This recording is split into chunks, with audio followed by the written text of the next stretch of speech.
Welcome back, friends. Today I will discuss about the Indian Express editorial. So I welcome to all of you in this amazing session. So hey guys, again I'm here with the Indian Express editorial. So चलिए एक बार फिर से समझते हैं the Indian express editorial को। और यहाँ पे आप देख सकते हैं हम लोग इसको हमेशा की तरह, आपको पता ही होगा, हमारे जो पुराने व्यूअर्स हैं उनको पता ही होगा कि यहाँ पे सबसे पहले हम लोग इसका इंग्लिश वर्जन पढ़ते हैं और साथ ही साथ इसका हम लोग हिंदी वर्जन पढ़ते हुए चीज़ों को समझते हैं। तो आइए फिर वीडियो को शुरू करते हैं। और उससे पहले हमेशा की तरह एक छोटी सी रिक्वेस्ट है, यदि वीडियो और कंटेंट आपको पसंद आए तो वीडियो को लाइक शेयर करिए। साथ ही साथ अगर कोई भी यहाँ पे नए व्यूअर्स हों तो उनके लिए एक छोटी सूचना ये है कि वीडियो को लाइक शेयर के साथ ही साथ चैनल को सब्सक्राइब कर लें ताकि इस प्रकार की वीडियो आप तक पहुँचे सबसे पहले। तो आइए फिर वीडियो को शुरू करते हैं। तो देखिए यहाँ पे बात हो रही है, आइए समझते हैं। कहा जा रहा है कि प्लास्टिक सर्जरी, ये आज का टॉपिक है। और वहीं सब टॉपिक की बात करें तो कहा जा रहा है कि phased ban on plastic is welcome, challenge will lie in enforcement bringing in viable substitutes. So आइए समझते हैं इसका क्या मतलब है। तो देखिए कहा जा रहा है कि प्लास्टिक सर्जरी, अब ये किस रेफरेंस में यहाँ पे लिया गया है वो सारी चीज़ यहाँ पे समझेंगे। बताया जा रहा है कि प्लास्टिक पर चरणबद्ध प्रतिबंध का स्वागत है, प्रवर्तन में चुनौती होगी, व्यवहार विकल्प में लाना होगा, ऐसा कुछ करके यहाँ पे बताया जा रहा है। आइए समझते हैं क्या है पूरी न्यूज। तो देखिए बताया जा रहा है, just a minute guys, okay. So you can see over here, कहा जा रहा है कि from Friday several common use and throw plastic product will cease to be in circulation with the government rules to prohibit their manufacture and use issued in August last year coming into effect. Plastic cutlery items, ice creams and balloons, stick, sweet boxes, invitation cards, cigarette packs, PVC banners measuring under 100 microns and earbuds are some of the items that will no longer be available, given that the country generates more than 25,000 tons of plastic waste every day.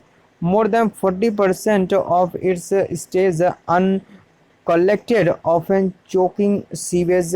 आगे देख लेते हैं यहाँ से। आगे बताया जा रहा है, एक minute guys, just a minute, okay. So यहाँ से देख सकते हैं आगे कहा जा रहा है कि networks the need for measure to restrict the use of this non-degradable synthetic material can't be overstated. The government has also done the right thing in enforcing the ban in phases. The current structure apply to relatively low utility items. The real challenge will come when the prohibition is extended to polythene bags under 120 microns in December. आइए इतने paragraph को सबसे पहले हम लोग समझ लेते हैं हिंदी वर्जन में, और फिर इसके बाद नेक्स्ट पैराग्राफ और फाइनली नेक्स्ट लास्ट पैराग्राफ को समझेंगे। तो आइए समझने की कोशिश करते हैं क्या यहाँ पे बताया जा रहा है। तो देखिए आइए समझते हैं। तो कहा जा रहा है कि यहाँ से देख सकते हैं, कहा जा रहा है कि समान उपयोग, और देखिए फ्राइडे की न्यूज़ है और यहाँ पे क्या बताया जा रहा है वो हम लोग समझेंगे। तो देखिए कहा जा रहा है कि पिछले साल अगस्त में जारी किए गए उनके निर्माण और उपयोग को प्रतिबंध करने के लिए सरकार के नियमों के साथ प्रचलन में आ रहा है। प्लास्टिक कटलरी आइटम, आइसक्रीम और गुब्बारे की छड़े, मिठाई की बक्से, निमंत्रण कार्ड, सिगरेट पैक और ऐसे कई सारे माइक्रोन्सो, कम से कम पीवीसी बैनर और ईयरबड कुछ ऐसे आइटम हैं जो उपलब्ध नहीं होंगे। यह देखते हुए कि देश में हर दिन 25,000 टन से अधिक प्लास्टिक कचरा उत्पन्न होता है, इसका 40% से अधिक असंग्रहित रहता है, अक्सर सीवेज नेटवर्क की चोक कर देता है। इस गैर अपघटनीय सिंथेटिक सामग्री के उपयोग को प्रतिबंधित करने के उपाय की आवश्यकता नहीं हो सकती। आगे कहा जा रहा है कि सरकार ने चरणबद्ध तरीके से प्रतिबंध लागू करने से भी सही काम लिया है। वर्तमान सख्ती अपेक्षाकृत कम उपयोगिता वाली वस्तुओं पर लागू होती है। असली चुनौती तब आएगी जब दिसंबर में 120 माइक्रोन, देख सकते हैं यहाँ पे, हाँ 120 माइक्रोन से कम के पॉलीथीन बैग पर प्रतिबंध लगाया जाएगा। तो आइए सबसे पहले यहाँ तक की चीज़ों को देख लेते हैं और आगे की चीज़ों को इंग्लिश वर्जन में समझेंगे। तो देखिए बताया जा रहा है, यहाँ से फिर से एक बार समझेंगे। कहा जा रहा है कि in the last 5 years more than 20 states have put in place some form of regulation on plastic use, but by all account their implementation has been patchy at best. The poorly staffed and feebly empowered state pollution control board or cash strapped municipalities tasked with enforcing the bans have generally not been up to the task. Environmental जो minister हैं जिनका नाम भूपेंद्र यादव जी है, वो कहते हैं कि that his ministry will set up control rooms to monitor the ban. A better way would be raise awareness amongst people and take all stakeholder into confidence. The success of Sikkim and Himachal Pradesh to an extent and यहाँ पे कहा जाए testify to this। आइए इसको हम लोग एक बार फिर से हिंदी वर्जन में समझने की कोशिश करते हैं। तो देखिए बताया जा रहा है कि पिछले 5 वर्षों में 20 से अधिक राज्यों ने प्लास्टिक के उपयोग पर किसी न किसी रूप में विनियमन किया है, लेकिन सभी खातों से उनका कार्यान्वयन सबसे अच्छा रहा है। खराब स्टार और कमजोर अधिकार वाले राज्य प्रदूषण नियंत्रण बोर्ड या पैसे की तंगी से जूझ रही नगर पालिकाओं को आमतौर पर यह काम नहीं मिला है। पर्यावरण मंत्री भूपेंद्र यादव ने कहा कि उनका मंत्रालय प्रतिबंध की निगरानी के लिए नियंत्रण कक्ष स्थापित करेगा। बेहतर तरीका यह होगा कि लोगों को जागरूकता बढ़ाई जाए और सभी हितधारकों को विश्वास में लिया जाए। जैसे कि सिक्किम और हिमाचल प्रदेश की सफलता एक हद तक इस बात की गवाही देती है। आइए चलते हैं लास्ट और काफ़ी इम्पोर्टेंट पैराग्राफ की तरफ और इसको समझने की कोशिश करते हैं क्या यहाँ पे बताया जा रहा है। आइए देख लेते हैं। इसको भी बताया जा रहा है, थोड़ा पेशेंस बना के रखेंगे क्योंकि पूरा पैराग्राफ पढ़ना होता है तभी चीज़ें यहाँ पे समझ में आती हैं। तो आप लोग भी उसको देखते चलिए और इंग्लिश वर्ड को भी समझने की कोशिश ज़रूर करें आप। तो आगे बताया जा रहा है कि some food vendors take away restaurant and grocery outfit have begun using biodegradable cutlery and cloth or paper bags. The government claims that a large number of plastic units are making the switch to using packaging alternatives such as cotton, jute paper, and crop stubble waste.